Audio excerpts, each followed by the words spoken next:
There's a lot of misunderstandings about Catholic spirituality. Maybe the most prominent is Catholic spirituality is predominantly for women. Well, that couldn't be farther from the truth. There's a deep masculine side to Catholic spirituality. I think it's important for us to remember that because so often in the wider culture, men feel pretty beat up. They feel tired, they feel checked out, they feel disengaged. Think about when men feel like they've failed or they've been inadequate. Maybe they've really let somebody down in their life. For us as men, we feel a deep pain in that. Catholic spirituality has a lot to say about what's going on there, the sophistication of what's possible in that place. What I mean is, well, it's what Jesus says in the Gospel of Luke. He says, if any man would come after me, let him deny himself, take up his cross, and follow me.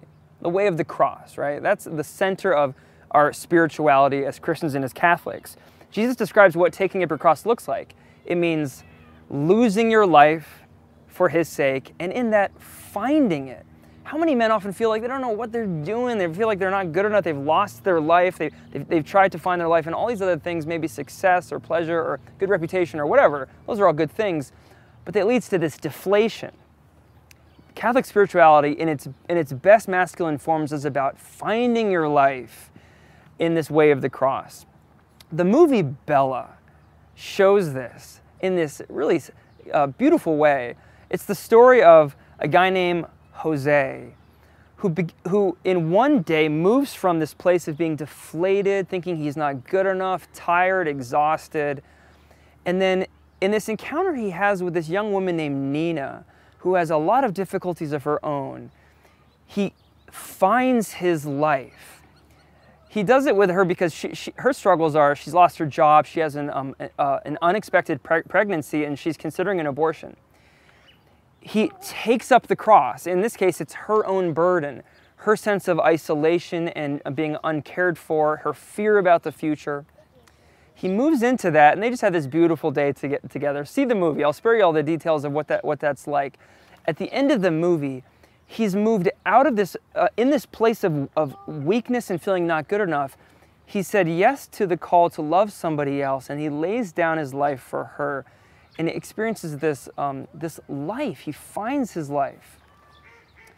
Now, this is not optimism. This is not pulling yourself out by your bootstraps. This is not just kind of hanging in there and doing a better job. That's not the sophistication of Catholic spirituality. It's the way of the cross. In the midst of weakness, I find in that an opportunity to lay my life down, not for myself, but for the good of another. That's the cross and the resurrection at work in how my heart is actually experiencing life. You know, this is such good news for men in a special way. And I'm speaking here, first of all, for myself, and second of all, to all my brothers out there. When we experience pain, especially the pain of not being good enough, maybe letting people down, there's real hope for us, because we don't become men despite that. We become men precisely in that. In the movie Bella, the painful thing he experiences, he accidentally ran over and killed a 4-year-old child with his car. And that's his great suffering. And in that terrible experience of weakness, he experiences an opportunity to become a real man, precisely through the way of the cross. That's at the heart of Catholic spirituality, and that's what it really means to be a man.